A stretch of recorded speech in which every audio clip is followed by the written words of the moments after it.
এটা উম্মতের জন্য করণীয়, পালনীয়। পৃথিবীর বুকে যত মানুষ এসেছে, সবচেয়ে উত্তম আখলাকের অধিকারী শ্রেষ্ঠতম মানব হচ্ছে মুহাম্মাদুর রাসূলুল্লাহ সাল্লাল্লাহু আলাইহি ওয়াসাল্লাম। তাকে ভালোবাসলে আল্লাহ তাআলাও তাকে ভালোবাসেন। এমন ঘোষণা পৃথিবীর কোন মানুষের ব্যক্তির ক্ষেত্রে হয়নি। তিনি হচ্ছেন এমন ব্যক্তিত্ব যে যাকে ভালোবাসলে আল্লাহ তাকে ভালোবাসেন। তো এমন পবিত্রময় জীবনী নিয়ে আমরা আলোচনা করতেছিলাম। ইতিমধ্যে রাসূল আকরাম সাল্লাল্লাহু আলাইহি ওয়াসাল্লামের ৬৩ বছর তিনি হায়াত পেয়েছেন। তার মধ্য থেকে যদি প্রাথমিক অবস্থায় আমরা তার এই ৬৩ বছরকে ভাগ করি, তাহলে এভাবে ভাগ করা যায়।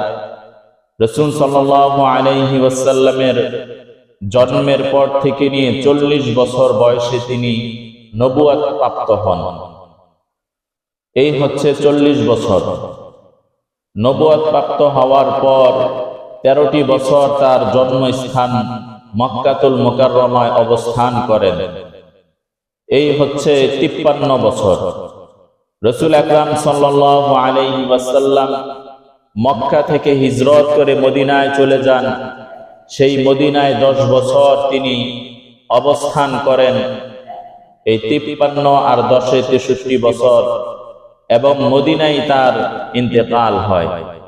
এই হচ্ছে রাসূলের ৬৩ বছরের সংক্ষিপ্ত একটি বর্ণনা। রাসূল সাল্লাল্লাহু আলাইহি ওয়াসাল্লামের নবুয়ত প্রাপ্তির পরের যেই সময়গুলো, এগুলো হচ্ছে সরাসরি আল্লাহর পক্ষ থেকে ওহী, এবং এই ওহী পালন করা প্রতিটি মুসলমানের উপর ফরজ। এই ২৩ বছরে, অর্থাৎ নবুয়ত প্রাপ্ত হওয়ার পরের যে ২৩টি বছর, এই ২৩ বছরে পবিত্র কোরআনুল কারীম নাজিল হয়েছে বিভিন্ন ঘটনায়, বিভিন্ন পরিপ্রেক্ষিতে। এবং এই কোরআনের মধ্যে আল্লাহ তাআলা মুমিন বান্দাদেরকে যে আদেশগুলো দিয়েছেন, ওই আদেশগুলো প্রতিটা মুসলমানের জন্য পালন করা ফরজ। রাসূল সাল্লাল্লাহু আলাইহি ওয়াসাল্লাম মক্কার জিন্দেগিতে তিনি যে জীবনটি অতিবাহিত করেছেন, এটা অত্যন্ত কষ্টের এবং দুঃখের ছিল। নির্যাতনের উপর নির্যাতনের শিকার হয়েছেন, জুলুমের উপর জুলুমের শিকার হয়েছেন, কিন্তু কোন ধরনের প্রতিবাদ তিনি করেননি। পাল্টা আক্রমণ তিনি করেননি, এবং প্রতিবাদ করাও তার জন্য নিষেধ ছিল। অর্থাৎ মক্কার জিন্দেগির ১৩টি বছর তিনি অতিবাহিত করেছেন, জুলুমের শিকার হয়েছেন, কিন্তু ন্যায় আর ইনসাফের জন্য মোকাবেলা করেননি। এমনকি মোকাবেলা করার জন্য যে প্রতিবাদ করার প্রয়োজন, সে প্রতিবাদও করেননি। আল্লাহ তাআলার আদেশ ছিল না। পরবর্তীতে রাসূল সাল্লাল্লাহু আলাইহি ওয়াসাল্লাম মক্কার ১৩টি বছর অবস্থান করে যখন মদিনায় চলে গেলেন, মদিনায় যাওয়ার পর আল্লাহ রাসূল সাল্লাল্লাহু আলাইহি ওয়াসাল্লাম মদিনায় আসার পর মক্কার যে পূর্ব শত্রু যারা রয়েছে, এরা ওই শত্রুতা বশত এখনো তার ক্রোধ আর রাগ এখনো ছাড়তে পারে নাই।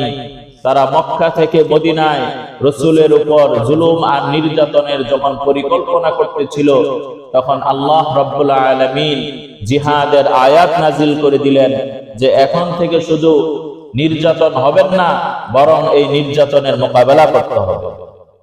মদিনার জিন্দেগিতে জিহাদের আয়াত নাজিল হয়ে গেল। রাসূল সাল্লাল্লাহু আলাইহি ওয়াসাল্লামের ১৩টি বছর ছিল জুলুম আর নির্যাতনের শিকার, প্রতিবাদটুকু করেন নাই। এবং মদিনায় আসার পরপরই মোকাবেলা না, শুধু প্রতিহত কিভাবে করতে হয় পরিপূর্ণ প্রস্তুতি গ্রহণ করলেন। এর কারণটা কি? সহজ একটি কারণ হচ্ছে, প্রতিবাদ করার জন্য রাষ্ট্রীয় শক্তি প্রয়োজন। পেশি শক্তি, ব্যক্তি বিশেষ পেশি শক্তির কোনো মূল্য মানুষ নাই। একজন ব্যক্তির পেশি শক্তি আছে, হয়তোবা টাকার কারণে অথবা ক্ষমতার কারণে, কিন্তু 2 দিনের মাথায় এই ক্ষমতা আর টাকা নাও থাকতে পারে, তখন তার ক্ষমতা আর চলে না। কিন্তু রাষ্ট্রীয় ক্ষমতা এটা অত্যন্ত গুরুত্বপূর্ণ। রাসূল সাল্লাল্লাহু আলাইহি ওয়াসাল্লাম মক্কার জিন্দেগিতে তিনি রাষ্ট্রীয় কোনো ক্ষমতার অধিকারী ছিলেন না যে ব্যাপক মানুষ যখন তার বিরোধিতা করে তখন তার মোকাবেলা করবে। রাসূল সাল্লাল্লাহু আলাইহি ওয়াসাল্লাম যখন মদিনায় গেলেন তখন তিনি রাষ্ট্র গঠন করলেন এবং কিছু বিধি নিষেধ আরোপ করলেন। ওই রাষ্ট্র গঠনের যে মূল নীতি ছিল, ইতিহাসের ভাষায় তাকে বলা হয় মদিনার সনদ। রাসূল সাল্লাল্লাহু আলাইহি ওয়াসাল্লাম যখন নতুন করে রাষ্ট্র ঘোষণা করলেন, রাষ্ট্রের সীমানা নির্ধারণ করলেন এবং এই রাষ্ট্রকে রক্ষা করার জন্য জান উৎসর্গকারী সৈন্যবাহিনী তৈরি করলেন, অতঃপর আল্লাহর পক্ষ থেকে আদেশ আসলো এবার শত্রুর মোকাবেলা করবে। তাহলে মক্কার 13 বছর তিনি প্রতিহত করেন নাই। অন্যতম কারণ হচ্ছে আল্লাহর আদেশ ছিল না। 2 নাম্বার হচ্ছে প্রতিহত করার উপকরণ যা তাও ছিল না। মদিনায় করলেন কেন? মদিনায় করলেন 1 নাম্বার আল্লাহর আদেশ, 2 নাম্বার রাসূল সাল্লাল্লাহু আলাইহি ওয়াসাল্লাম তখন মক্কার প্রধানমন্ত্রী। তার হাতের সর্বোচ্চ ক্ষমতা এবং সৈন্যবাহিনী তার পক্ষে যখন তৈরি করতে পেরেছেন তখনই আল্লাহর আদেশ এসেছে, এখন জুলুমের পাল্টা জবাব দেওয়া হবে। এই হচ্ছে মদিনার জিন্দেগির সূচনা শুরু। রাসূল আকরাম সাল্লাল্লাহু আলাইহি ওয়াসাল্লাম হিজরত করে, গত জুমায় আমরা আলোচনা করেছি, রাসূল হিজরত করে মদিনার পার্শ্ববর্তী এলাকা কুবা নামক স্থানে অবস্থান করেন। সেখানে একটি মসজিদ নির্মাণ করেন। ইতিহাসের মধ্যে, হাদিসের কিতাবের মধ্যে এই মসজিদকে বলা হয় মসজিদে কুবা। গত জুমায় আমরা আলোচনা করেছিলাম এই মসজিদে কুবার মধ্যে কোনো ব্যক্তি যদি 2 রাকাত নামাজ পড়ে আল্লাহ রাব্বুল আলামিন তাকে একটি উমরা করার সওয়াব দান করেন। কেননা ইসলামের ইতিহাসে রাসূল মদিনায় যে সর্বপ্রথম এই মসজিদটি নির্মাণ করেছেন এবং এই মসজিদ সম্পর্কে কোরআনের আয়াত রয়েছে যে লামাসজিদুন উসসিসা আলা তাকওয়া, এই মসজিদটি নির্মাণ হয়েছে তাকওয়ার উপর ভিত্তি করে। এমনকি এই মসজিদ সম্পর্কে যারা রাসূলকে সহযোগিতা করলেন মসজিদে কুবা নির্মাণ করার ক্ষেত্রে, এদেরকে আল্লাহ তাআলা পবিত্রকারী বলেছেন এবং ওই আয়াতের শেষে আল্লাহ বলেন ওয়াল্লাহু ইউহিব্বুল মুতাহহিরিন, আল্লাহ তাআলা অধিক পবিত্রকারী ব্যক্তিদেরকে ভালোবাসেন। রাসূল সাল্লাল্লাহু আলাইহি ওয়াসাল্লামের কাছে যখন এই ওহী আসলো যে আপনাকে এই মসজিদ নির্মাণের কাজে যারা সহযোগিতা করছে এরা অধিক পবিত্রকারী, এরা অধিক পবিত্রতা গ্রহণকারী, রাসূল ওই বংশীয় লোকদেরকে জিজ্ঞেস করলেন যে তোমাদের কি বিশেষ কোনো আমল আছে যে আল্লাহ তাআলা তোমাদেরকে অধিক পবিত্রকারী ঘোষণা করেছেন? তখন ওই গোত্রের লোকেরা বলেন যে হ্যাঁ, আমাদের একটা বিশেষ আমল আছে। তৎকালীন আরব দেশে পানির অত্যন্ত সংকট ছিল, পানির অনেক কম ছিল। তো ওনারা যখন ইস্তেনজা করতেন অর্থাৎ বাথরুমে যেতেন, 1 নাম্বার 2 নাম্বার সারতেন, তখন তারা ঢিলা কলুকও ব্যবহার করতেন এবং পানিও ব্যবহার করতেন। এই কারণে আল্লাহ রাব্বুল আলামিন এদেরকে বলেছেন এরা হচ্ছে অধিক পবিত্রতা অর্জনকারী, আর অধিক পবিত্রতা অর্জনকারী ব্যক্তিকে আল্লাহ তাআলা ভালোবাসেন। তাহলে এই মসজিদের এই ঘটনা এবং আয়াত থেকে আমাদের জন্য ছোট্ট একটি শিক্ষা হচ্ছে, আমরা যখন ইস্তেনজা সারব তখন আমরা যেন ঢিলা কলুক ব্যবহার করি এবং পানিও ব্যবহার করি। যদি এমন হয় যে পানির মাধ্যমে একেবারে পবিত্র এবং ফ্রেশ হয়ে যায়, তাহলে ঢিলা কলুপের কি প্রয়োজন? কিন্তু আল্লাহ রাসূল সাল্লাল্লাহু আলাইহি ওয়াসাল্লামের সমস্ত হাদিসের মাধ্যমে বোঝা যায় নাপাকি দূর করলেই ব্যক্তি কি হয়ে যায়? পবিত্র হয়ে যায়। কিন্তু অধিক পবিত্রতা অর্জন করার জন্য সে প্রথম ঢিলা কলুপ ব্যবহার করবে, অতঃপর পানি ব্যবহার করবে, তখন নাপাকির আর সম্ভাবনা থাকে না। এই হচ্ছে অধিক সন্দেহ থেকে পরিপূর্ণ পবিত্রতা অর্জন করা। এবং তাহলে এই আয়াত থেকে বোঝা যায় যারা অধিক পবিত্রতা অবলম্বন করে আল্লাহ রাব্বুল আলামিন তাদেরকে ভালোবাসেন।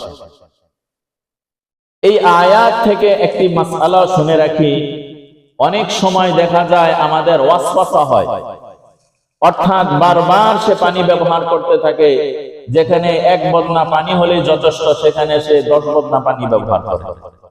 যেখানে একটা কাপড় 2 বার 3 বার ধুইলে পবিত্র হয়ে যায় সেখানে সে 7 বার 8 বার 10 বারও ধোয়। যেখানে হাতের মধ্যে একটু ময়লা লেগেছে একবার ভালোভাবে ধুইলেই পবিত্র হয়ে যায়, অথবা সাবান ইউজ করলে, হ্যান্ড ওয়াশ ইউজ করলে পবিত্র হয়ে যায়। কিন্তু তার মনের মধ্যে একটা ওয়াসওয়াসা, না জানি হাতের মধ্যে লেগে রয়েছে, না জানি এই কাপড়ের মধ্যে নাপাকি লেগে রয়েছে, এই কারণে সে বারবার করতে থাকে, বারবার করতে থাকে। এটা হচ্ছে ওয়াসওয়াসা। এই ওয়াসওয়াসা আল্লাহর পক্ষ থেকে না, এটা শয়তানের পক্ষ থেকে। যদি কারো এই ধরনের ওয়াসওয়াসা থাকে, এগুলো দূর করা চাই। পরিমাণ যতটুকু করলেই ওই পবিত্রতা কি হয়ে যায়? অর্জন হয়ে যায়।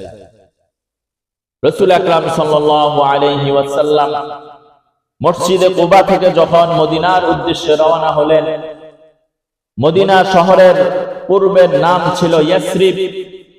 অতঃপর রাসূল সাল্লাল্লাহু আলাইহি ওয়াসাল্লাম এই মসজিদে মদিনা নামে প্রসিদ্ধতা লাভ করে সমস্ত সাহাবায়ে কেরাম চাচ্ছিলেন যে রাসূল সাল্লাল্লাহু আলাইহি ওয়াসাল্লামের যে বাহন, এই বাহনটি যেন তার ঘরের সামনে আসে এবং রাসূল সাল্লাল্লাহু আলাইহি ওয়াসাল্লাম যেন তার মেহমান হয়। এই এক জান্নাতি পরিবেশ, যেটা মক্কার পরিবেশের পুরোটাই ভিন্ন। মক্কার পরিবেশে বাহিরে বের হওয়াই ছিল জানের হুমকি, আর মদিনায় প্রবেশ করার পর সবার পক্ষ থেকে মেহমানদারির দাওয়াত। সুবহানাল্লাহ। তো আল্লাহ তাআলা এতটা পরিবর্তন করে দিয়েছেন। রাসূল সাল্লাল্লাহু আলাইহি ওয়াসাল্লামের উটনির লাগাম ধরে যখন প্রতিজনে চাচ্ছিলেন যে রাসূল সাল্লাল্লাহু আলাইহি ওয়াসাল্লাম আমার ঘরের মেহমান হোক, তখন আল্লাহ রাসূল সাল্লাল্লাহু আলাইহি ওয়াসাল্লাম বললেন যে উটনির লাগাম ছেড়ে দাও। এই উটনি আল্লাহর পক্ষ থেকে ইশারা প্রাপ্ত, সে যেখানে বসবে সেটাই আমার আবাসস্থান হবে। সুবহানাল্লাহ। আল্লাহ রাসূল সাল্লাল্লাহু আলাইহি ওয়াসাল্লামের উটনি যখন মদিনায় প্রবেশ করলো, মদিনায় প্রবেশ করার পর সমস্ত আনসার সাহাবারা রাসূলের উটনির লাগাম ধরে টানতে লাগলেন যেন রাসূল তার বাড়ির মেহমান হয়ে যায়।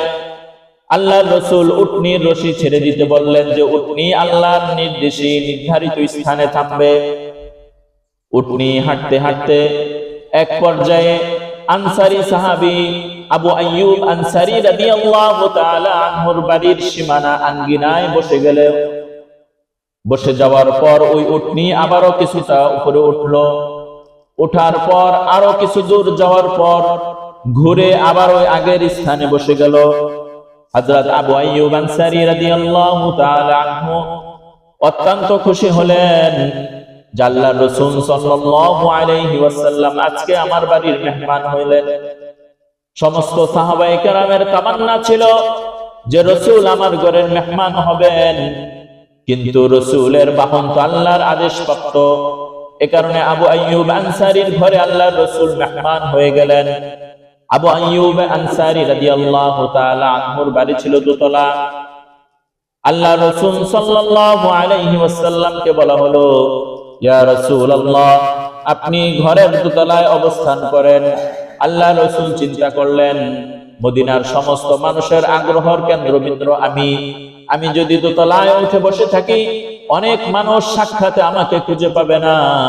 এ কারণে আল্লাহর রাসূল নিচে অবস্থান করলেন। সাহাবায়ে কেরাম রাসূলের কাছে যাতায়াত শুরু করে দিল। একদিনের ঘটনা, আবু আইয়ুব আনসারী রাদিয়াল্লাহু তাআলা আনহু ওনারা উপরে থাকতেন। কিছুদিন থাকার পর একদিন হঠাৎ করে রাতে প্রচন্ড শীতের সময় তাদের ঘরের মধ্যে যে পানির পাত্র ছিল সেটা পড়ে গেল। আবু আইয়ুব আনসারী এবং তার স্ত্রী উভয়জন মিলে ওই কম্বল কাঁথা দিয়ে ওই পানিকে একেবারে শুকিয়ে নিলেন, যেন নিচে পানি না যে আল্লাহর রাসূলের কষ্ট হয়। এ কারণে তারা উভয়জন ওই কাঁথা আর কম্বল দিয়ে ওই পানিকে শুকায় নিলেন। সারা রাত নির্ঘুম কেটেছে। আল্লাহর রাসূলকে পরবর্তীতে বলা হলো, ইয়া রাসূলুল্লাহ, আপনি নিচে থাকেন, আমরা উপরে থাকি, কেমন যেন বেয়াদবি মনে হয়। আমরা দীর্ঘদিন ঘুমাইতে পারি না, একটু শব্দ যেন না হয়। আমি আমার স্ত্রী পায়ের আগা দিয়ে আস্তে আস্তে হাঁটি। গতকালকের ঘটনা আল্লাহর রাসূল সাল্লাল্লাহু আলাইহি ওয়াসাল্লামকে শোনানো হলো যে সারা রাত ঘুমাইতে পারি নাই, এভাবে ভিজা কাঁথার মাধ্যমে পানিকে শোষণ করেছি। আল্লাহর রাসূল সাল্লাল্লাহু আলাইহি ওয়াসাল্লাম তাদের এই আত্মত্যাগের ঘোষণা যখন শুনতে পেলেন, আল্লাহর রাসূল সাল্লাল্লাহু আলাইহি ওয়াসাল্লাম আল্লাহর পক্ষ থেকে ওহীপ্রাপ্ত হয়ে গেলেন, যারা নবীর জন্য জান এবং মাল দিয়ে সাহায্য সহযোগিতা করবে আল্লাহ রাব্বুল আলামিন প্রত্যেকের জন্য জান্নাত নির্ধারণ করে দিবে। আল্লাহর রাসূল সাল্লাল্লাহু আলাইহি ওয়াসাল্লাম মদিনায় আসার পর 4টি দফা বাস্তবায়ন করলেন। এই 4টি দফা আল্লাহর রাসূলের জন্য প্রথম চ্যালেঞ্জিং বিষয় ছিল। অর্থাৎ আল্লাহর রাসূল যখন মক্কা থেকে মদিনায় আসলেন, গুরুত্বপূর্ণ 4টি দফা তিনি বাস্তবায়ন করার জন্য পরিপূর্ণভাবে চেষ্টা করেছেন। এই 4টি দফা বাস্তবায়ন রাসূলের জন্য ছিল অত্যন্ত চ্যালেঞ্জিং বিষয়, অত্যন্ত ঝুঁকিপূর্ণ বিষয়। তারপরও রাসূল 4টি বিষয় বাস্তবায়ন করেছেন মৃত্যুর আগ পর্যন্ত। সুতরাং আমরা যখন রাসূলের সিরাত নিয়ে আলোচনা করতেছিলাম, রাসূলের 13 বছরের জিন্দেগিকে আমরা সংক্ষিপ্তভাবে ভাগ করে আপনাদেরকে শুনিয়েছি। আজকে মদিনার যে 10 বছরের জিন্দেগি, এই 10 বছরের জিন্দেগি আমি 3 শব্দে আপনাদেরকে শোনায় দিব, যেন আপনাদের ধারণা থাকে যে মদিনার জিন্দেগিটা রাসূলের কেমন ছিল। মক্কার জিন্দেগির চাইতে মদিনার জিন্দেগি অনেক অর্থবহুল এবং অনেক বিধানবহুল এবং অনেক গুরুত্বপূর্ণ বহন করে। 13 বছরের জিন্দেগি আলোচনার চাইতে মদিনার 10 বছরের জিন্দেগির আলোচনা অনেক ব্যাপক। তাহলে এই ব্যাপক জিন্দেগি আলোচনা করার সময়ও আমাদের নেই, আর ব্যাপক আলোচনা করলে সবার ব্রেনও ওইভাবে থাকবে না। সংক্ষিপ্ত আকারে মদিনার এই 10 বছরের জিন্দেগি আমি 3টা ভাগ করেছি। 1 নাম্বার ভাগ হচ্ছে রাসূল সাল্লাল্লাহু আলাইহি ওয়াসাল্লাম হিজরত করে মদিনায় আসার পর 6ষ্ঠ হিজরি পর্যন্ত, অর্থাৎ 6 বছর যুদ্ধ বিগ্রহ এবং নিজেদের অস্তিত্ব ধরে রাখার লড়াইয়ে লিপ্ত ছিলেন। অর্থাৎ তিনি যখন মদিনায় আসেন, আসার পর ওই পূর্বের শত্রু যারা আছে এরা তো এদেরকে শত্রুতামি বন্ধ হয়েছে, বন্ধ হয় নাই। তো রাসূল মদিনায় আসার পরেই টানা 6টা বছর অধিক পরিমাণে যুদ্ধ মধ্যে রাসূল লিপ্ত ছিলেন। এবং মদিনায় তারা নতুন, এই মদিনায় আসার পর মুশরিক, ইহুদি এবং মুনাফিক এই 3 দলের নির্যাতন এবং হুমকি ধামকিও শুরু হয়ে গেছে মদিনায়। তো আমরা হচ্ছে মুসলমান, তারা হচ্ছে অন্য ধর্মের। এই মুসলমান ধর্ম অন্যদের উপর প্রতিষ্ঠিত লাভ করার, নিজেদেরকে অস্তিত্ব ঠিক রাখার জন্য সর্বোচ্চ চেষ্টা যুদ্ধের মধ্যে রাসূল অংশগ্রহণ করেছেন। এই হচ্ছে টানা 6টা বছর অধিক পরিমাণে যুদ্ধ বিগ্রহের মধ্যে কেটেছে। দ্বিতীয় পর্যায়ে 6ষ্ঠ হিজরি থেকে নিয়ে 8ম হিজরি এই 2 বছর রাসূল বিভিন্ন সন্ধি করেছেন এবং সর্বশেষ মক্কা বিজয় লাভ করেছেন এবং পৃথিবীর বিভিন্ন রাজা বাদশাদের কাছে ইসলামের প্রচারের জন্য চিঠি প্রেরণ করেছেন। প্রথম 6 বছর অত্যন্ত যুদ্ধ বিগ্রহ এবং নিজেদের অস্তিত্ব রক্ষার জন্য তারা যুদ্ধে লিপ্ত হয়েছে। পরের 2 বছর বিভিন্ন দেশের সাথে গোষ্ঠীর সাথে সন্ধি, মক্কা বিজয় এবং পুরা পৃথিবীর রাজা বাদশাদের কাছে চিঠি প্রেরণ করা। এই 6 আর 2 কত? 8 বছর। অষ্টম হিজরি থেকে নিয়ে একাদশ হিজরি এই পরের 2 বছর যখন মুসলমান অধিক ব্যাপক হয়ে গেল, তখন মুসলমান দলে দলে ইসলামের মধ্যে ঢুকতে লাগলো। সুবহানাল্লাহ।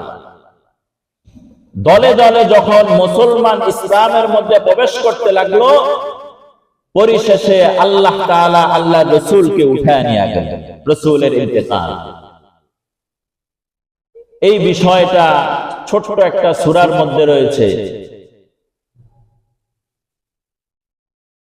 সূরা ইযা জাআ নাসরুল্লাহি ওয়াল ফাত, সূরাতুন নাসর। ইযা জাআ নাসরুল্লাহি ওয়াল ফাত, হে রাসূল আপনি যখন দেখবেন যে মুসলমানরা বিজয় লাভ করতেছে, ওই যে বললাম যুদ্ধ বিগ্রহ এবং বিভিন্ন অঞ্চলের সাথে সন্ধি, তো আপনি যখন দেখবেন পৃথিবীর বিভিন্ন স্থানে মুসলমান বিজয় লাভ করতেছে,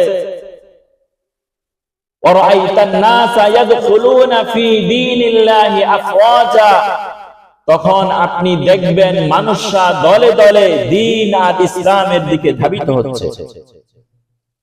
এরপরের আয়াত কি? ফাসাব্বিহ বিহামদি রাব্বিকা ওয়াস্তাগফির, তখন আপনার প্রভুর প্রশংসা আর ইস্তেগফার করতে থাকেন। ইন্নাহু কানা তাওয়াবা, নিশ্চয় আল্লাহ তাআলা তওবাকারীকে অধিক পছন্দ করেন, ভালোবাসেন। এই সূরাতুন নাসরের মধ্যে এই ইঙ্গিতটা পাওয়া যায় রাসূলের হায়াত যে শেষ, এই রাসূলের শেষ জিন্দেগীর এই ইঙ্গিত পাওয়া যায় সূরাতুন নাসরের মধ্যে। তো আমরা মদিনার জিন্দেগীকে প্রথম কয়টা ভাগ করলাম? 3টা ভাগ। বলেন না সবাই? 3টা ভাগ, যেন আপনাদের মনে থাকে। প্রথম 6 বছর খুব শান্তিতে কাটছে না যুদ্ধ বিগ্রহের সাথে কাটছে? যুদ্ধ বিগ্রহের সাথে কেটেছে। দ্বিতীয় 2 বছর রাসূল সন্ধি করেছেন, মক্কা বিজয় লাভ করেছেন এবং পৃথিবীর সমস্ত রাজা বাদশাদের কাছে ইসলামের প্রচার করেছেন। এই 6 আর 2 8 বছর। অষ্টম বছর থেকে নিয়ে একাদশ বছর পর্যন্ত এই 2 বছর 2.5 বছর যখন মুসলমান চারদিকে বিজয় লাভ করতেছে, তখন ইসলামের দিকে ইহুদি, মুশরিক, কাফের সর্ব ধরনের মানুষরা দলে দলে ইসলামের মধ্যে প্রবেশ করতে লাগলো। যখন ইসলামের পরিপূর্ণতা এসে গেল, তখন আল্লাহ রাব্বুল আলামিন রাসূলকে পাঠানোর যে মাকসাদ ছিল, ওই মাকসাদ যখন পূর্ণ হয়ে গেল, তখন আল্লাহ রাসূলকে আল্লাহ তাআলা উঠায় নিয়ে গেলেন। এই হচ্ছে 10 বছরের জিন্দেগি। রাসূল সাল্লাল্লাহু আলাইহি ওয়াসাল্লাম এবার একটু বিস্তারিতভাবে বলবেন। রাসূল মদিনায় আসার পর কয়টি দফা বাস্তবায়ন করলেন? 4টা দফা। বলেন না? 4 দফা বাস্তবায়ন করলেন। 1 নাম্বার হচ্ছে রাসূল মদিনায় আসার পর সর্বপ্রথম মসজিদ নির্মাণ করলেন। ওই মসজিদকে বলা হয় মসজিদে নববী। কি বলা হয়? মসজিদে নববী, অর্থাৎ নবীর মসজিদ। বর্তমান আমরা যে মসজিদে নববী দেখি, এই মসজিদে নববীর যে প্রধান ফটক, এই ফটকের স্থানে রাসূল মক্কা থেকে হিজরত করে মদিনায় আসার পর আবু আইয়ুব আনসারীর ঘরের যে আঙ্গিনা, এটাই হচ্ছে মসজিদে নববীর প্রথম ফটক। এখানে বসলেন। বসার পর রাসূল একটি মসজিদ নির্মাণ করলেন। মসজিদ নির্মাণ করার পর ওই মসজিদের পাশে রাসূলের বিবিদের জন্য হুজরাখানাও তৈরি করলেন। পূর্বেকার নবীদের একটি রীতি ছিল, নবীরা যেখানে ইন্তেকাল করেন সেখানে তাদেরকে কি করতে হয়? দাফন করতে হয়। আল্লাহর রাসূল যে ঘরে অবস্থান করতেন, ওই ঘরে যেখানে মারা গিয়েছেন, ইন্তেকাল করেছেন, আম্মা জান হযরত আয়েশা সিদ্দিকা রাদিয়াল্লাহু তাআলা আনহার ঘরে মসজিদে নববীর পাশে, সেখানে রাসূলকে আজকে সমাহিত করা হয়েছে, দাফন করা হয়েছে। রাসূল যেখানে নামাজ পড়াতেন, মিম্বার এবং রাসূলের যে ঘর মাকবারা, কবর, এই রাসূলের রওজা এবং রাসূলের যে মিহরাব যেখানে নামাজ পড়াতেন, এই মাঝের যে জায়গাটা রয়েছে, এই মাঝের জায়গাটাকে বলা হয় জান্নাতের টুকরা। সুবহানাল্লাহ। এই জায়গাটার নাম কি? আরেকটা নাম আছে, বলতে পারবেন কেউ? রিয়াজুল জান্নাহ। আল্লাহ রাসূল বলেন, মা বাইনা কবরি ওয়া মিম্বারি রাউযাতুম মিন রিয়াজিল জান্নাহ, আমার কবর এবং আমার মিহরাব, এই দুইয়ের মাঝের যে স্থান, এটা হচ্ছে জান্নাতের একটা টুকরা। সুবহানাল্লাহ। এখনো যারা হাজিরা রয়েছেন ওখানে যে নামাজ পড়েন, আর হাদিসের মধ্যে রয়েছে ওখানে যারা নামাজ পড়ে আল্লাহ তাআলা ওই নামাজটা কবুল করে নেন।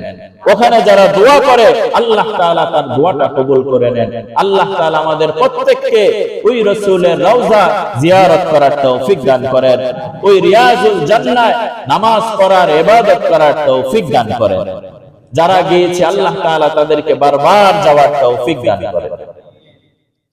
বলতেছিলাম, রাসূল সাল্লাল্লাহু আলাইহি ওয়াসাল্লাম মসজিদ নির্মাণ করলেন, এটা হচ্ছে রাসূলের প্রথম দফা। 2 নাম্বার দফা হচ্ছে মক্কা থেকে যারা নির্যাতনের শিকার হয়ে মদিনায় আসলেন, অধিকাংশ সাহাবায়ে কেরাম নিজেদের ঘর বাড়ি জমি জামা এমনকি নিজেদের স্ত্রী সন্তানদেরকে রেখে সব কিছু ছেড়ে তারা কোথায় এসেছে? মদিনায় এসেছে। মদিনায় আসার পর না তাদের ঘর বাড়ি আছে, না তাদের বিবি বাচ্চা আছে, না তাদের অর্থ সম্পদ আছে। তো আনসার যারা, এদের তো সব আছে, স্থানীয় মানুষ যারা দূর থেকে আসলো তাদের তো কিছু নাই। তো আল্লাহর রাসূল তখন এই আনসার এবং মুহাজির এই উভয়ের মাঝে একটা ভ্রাতৃত্ব তৈরি করার জন্য এক ঘোষণা দিলেন যে এক মুসলমান অন্য মুসলমানের ভাই। সুবহানাল্লাহ। এই ভ্রাতৃত্ব বন্ধন যখন কঠিন হলো, তখন যারা দূর দেশ থেকে সফর করে আসলো, তখন এদের সফরের কষ্ট ক্লান্তি কিছুটা হইল কি হইল? দূর হয়ে গেল। এই কারণে আমি খুতবার শুরুতে যে হাদিস খানা পড়েছি, এই হাদিসটি রয়েছে বুখারী শরীফের 2278 নম্বর হাদিস। আল্লাহ রাসূল বলেন, আল মুসলিমু আখুল মুসলিম, একজন মুসলমান অন্য মুসলমানের ভাই, লা ইয়াজলিমুহু, এক মুসলমান অন্য মুসলমানের উপর জুলুম করবে না। খুব খেয়াল করেন, এক মুসলমান অন্য মুসলমান ভাইয়ের উপর কি করবে না? জুলুম করবে না। ওয়ালা ইসলিমুহু, এবং শত্রুর কাছে মুসলমান ভাইকে সমর্পণ করবে না। যে ব্যক্তি আমাকে দেখতে পারে না, যে ব্যক্তি আমার জানের শত্রু, আরেকজন ভাই যায় যদি এই শত্রুর কাছে যদি আমাকে দিয়ে দেয়, তাহলে কি সে আমাকে আদর করবে না জুলুম করবে? জুলুম করবে। এ কারণে বলেছে এক মুসলমান অন্য মুসলমান ভাইয়ের উপর জুলুম করবে না, বরং যারা জুলুম করে মুসলমান ভাই তার সামনে সমর্পণ কি করবে না। খুব খেয়াল করেন। ওমান কানা ফি হাজাতি আখিহি কানা আল্লাহু ফি হাজাতিহি, এক মুসলমান অন্য মুসলমানের ভাইয়ের কোন প্রয়োজন যদি পূর্ণ করে দেয়, আল্লাহ রাব্বুল আলামিন তার নিজ প্রয়োজন পূরণ করে দিবেন। ওয়ামান ফাররাজা আন মুসলিমিন কুরবাতান ফাররাজাল্লাহু আনহু কুরবাতান মিন কুরাবি ইয়াউমাল কিয়ামাহ, কোন একজন মুসলমান ভাই অন্য মুসলমান ভাইয়ের যদি কোন একটা বিপদ দূর করে দেয়, একটা সমস্যা দূর করে দেয়, একটা পেরেশানি দূর করে দেয়, আল্লাহ রাব্বুল আলামিন কিয়ামতের ময়দানে তার বিপদ, তার সমস্যা, তার পেরেশানি সব দূর করে দিবেন। ওয়ামান সাতারা মুসলিমান সাতারাল্লাহু ইয়াউমাল কিয়ামাহ, একজন মুসলমান ভাই যদি অন্য একজন মুসলমানের ভাইয়ের দোষকে গোপন করে রেখে দেয়, আল্লাহ রাব্বুল আলামিন কিয়ামতের ময়দানে তার দোষগুলো আল্লাহ তাআলা গোপন করে দিবেন। সুবহানাল্লাহ। আল্লাহ রসুল এভাবে যখন বক্তব্য দিলেন, তখন সাহাবায়ে কেরাম, আনসার সাহাবা, অর্থাৎ এদেরকে বলা হয় সাহায্যকারী। আনসার সাহাবাদের ভূমিকা কেমন ছিল? আনসার সাহাবাদের ভূমিকা ছিল যে, ও মুহাজির ভাই, তুমি সবকিছু ছেড়ে আমার এখানে এসেছো, আমার দুইটা বাড়ি রয়েছে, একটা বাড়ি আজকে থেকে আমি তোমাকে দিয়ে দিলাম। সুবহানাল্লাহ। আমার দুইটা খেজুর বাগান রয়েছে, একটা বাগান তোমাকে দিয়ে দিলাম। আমার দুইটা স্ত্রী রয়েছে, একটা স্ত্রীকে তালাক দিয়ে দিলাম, তুমি আমার ওই স্ত্রীকে বিবাহ করে নাও। আল্লাহু আকবার। এগুলো কল্পনা করা যায়? এভাবে সাহাবায়ে কেরাম যখন একে অপরকে সহযোগিতা করলেন, রাসূলের এই বক্তব্য শুনে আল্লাহ তাআলা আনসার সাহাবাদের এই ভ্রাতৃত্বপূর্ণ অবস্থা দেখে এতটাই খুশি হলেন, সাথে সাথে পবিত্র কোরআনুল কারীমের সূরাতুত তাওবার 100 আয়াত নাযিল করে দিলেন। আল্লাহ রাব্বুল আলামিন বলেন, ওয়াস-সাবিকুনাল আউওয়ালুনা মিনাল মুহাজিরিন ওয়াল আনসার والذين اتبعوهم بإحسان। আল্লাহ রাব্বুল আলামিন বলেন, পূর্বেকার এবং পরেরকার মুহাজির এবং আনসার যারা রয়েছে, একে অপরকে সাহায্য সহযোগিতা করেছে। এই আনসারদের সাহায্য সহযোগিতা আল্লাহ রাব্বুল আলামিন এক ভাই অন্য ভাইয়ের সাহায্য সহযোগিতা এতটাই পছন্দ করলেন যে আল্লাহ তাআলা ওই আনসার সাহাবী আর মুহাজির সাহাবী সম্পর্কে আল্লাহ বলেন, রাদিয়াল্লাহু আনহুম ওয়া রাদু আন। আল্লাহ রাব্বুল আলামিনের উপর সমস্ত সাহাবায়ে কেরাম সন্তুষ্ট হয়ে গেছে, আর আমি মহান আল্লাহ তাআলা সাহাবাদের উপর সন্তুষ্ট হয়ে গেছি। وأعد لهم جنات تجري من تحتها الأنهار। এখানে আল্লাহ তাআলা সাহাবায়ে কেরামের উপর শুধুই নিজের সন্তুষ্টি প্রকাশ করেননি, বরং সাহাবায়ে কেরামের জন্য আল্লাহ তাআলা ওয়াদা করেছেন, ওয়া আ'আদ্দা লাহুম, সাহাবায়ে কেরামের জন্য ওয়াদা, জান্নাতিন তাজরি মিন তাহতিহাল আনহার, তাদেরকে এমন এক জান্নাত দেওয়া হবে, এমন এক বালাখানা দেওয়া হবে যার তলদেশ দিয়ে ঝর্ণা প্রবাহিত হয়। ওই জান্নাত কেমন হবে? খালিদিনা ফিহা আবাদা। ওই জান্নাতের মধ্যে সাহাবায়ে কেরাম চিরদিন সেখানে অবস্থান করবে। সুবহানাল্লাহ। যালিকাল ফাওজুল আযীম। এটা প্রভুর পক্ষ থেকে বড় এক নিয়ামত। এভাবে সাহাবায়ে কেরাম একে অপরকে সাহায্য সহযোগিতা করেছেন।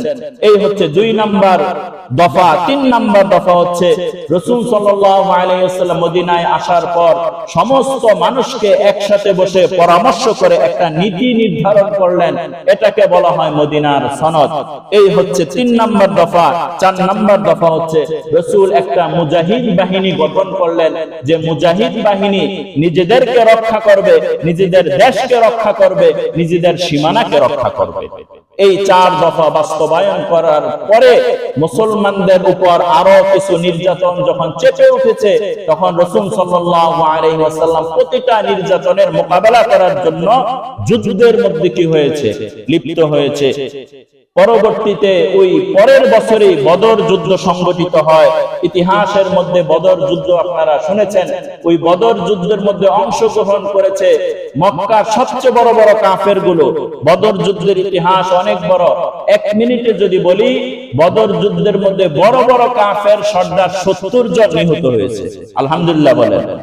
70 জন মারা গেছে এবং 70 জন কি হয়েছে?